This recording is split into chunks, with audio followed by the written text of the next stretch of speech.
Tim, congrats on a dominant performance. You've been in this sport for a long time. What's the significance of this win for you? It was a long, hard camp, difficult camp. We moved from Las Vegas to Kansas City. Even in Kansas City, I was in a rental house for a while, and then we were trying to get a fight camp going, and I was also trying to find a more permanent home. So in the middle of my fight camp, I moved from Vegas to Kansas City, and then from Kansas City to another part of Missouri, so that I could be in our forever home. And the camp was good. It wasn't real consistent, but I was just lucky enough to have so many great teammates and great coaches. Like that's what made the camp. That's what made the camp, and that's what made this fight. And you've, you talked about it before the fight and then immediately after, how important James Krause, your coach, and then that whole team down there in Kansas City. What did you find there that you have maybe been lacking throughout your career?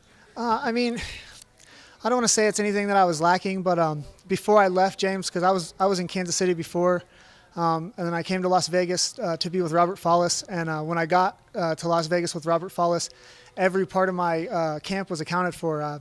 I knew exactly when my practices were, what practices I was going to, when I was doing strength conditioning, what types of meals I was going to be eating. Everything was planned out and thought out and put in place for me to win. And then after Robert Follis passed away, I was in charge of my own camp. I was picking the practices I was going to. I was going to 3 different gyms here in Las Vegas to try to make up a camp. I was doing my own strength and conditioning. I was eating like I wasn't doing. I need structure. I need somebody to tell me what to do. I'm not the smartest guy, but I'm great at taking orders. If I have somebody that I trust telling me what to do, I can listen and I can adapt and I can win when I have that. And in Kansas City, I have that. I know exactly what days my practices are. I know when my strength conditioning is. I know what I'm supposed to be eating. Every single part of my camp is thought out and processed in order to win. Is this the best performance of your career, you think?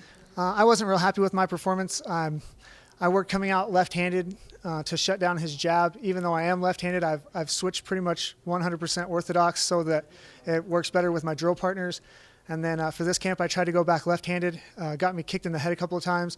James told me to change my stance, go back right-handed. As soon as I did that, I felt like things started to fall better into place. It was more comfortable for me. But again, that's all Krause. Like I didn't pick up on the reads. I just do what I'm told, and if I do what he tells me, I'm going to win. I know that. Well, you rewarded Krause, your coach, by giving him a shout out on the broadcast, but also I think he had some money on you. Did he have some money on you? And also, did you end up putting money on yourself? That was something that you mentioned this week. I wanted to. I ended up not. Like I said, it was kind of hectic getting here, and I don't know the rules and legality of that. I don't know about James. I'm sure he does. He's a betting man.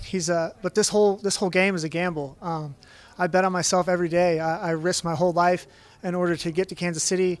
I took my fiance there. She's been in Vegas for 5 or 6 years. She loves it here. I took her to cold-ass Missouri in the middle of a snowstorm. And, again, I'm blessed to have her trust me, and then both of us trust James Krause. You look great tonight, man. Congratulations. Thank you, sir. I appreciate it. Thanks for watching ESPN on YouTube. For live streaming sports and premium content, subscribe to ESPN+.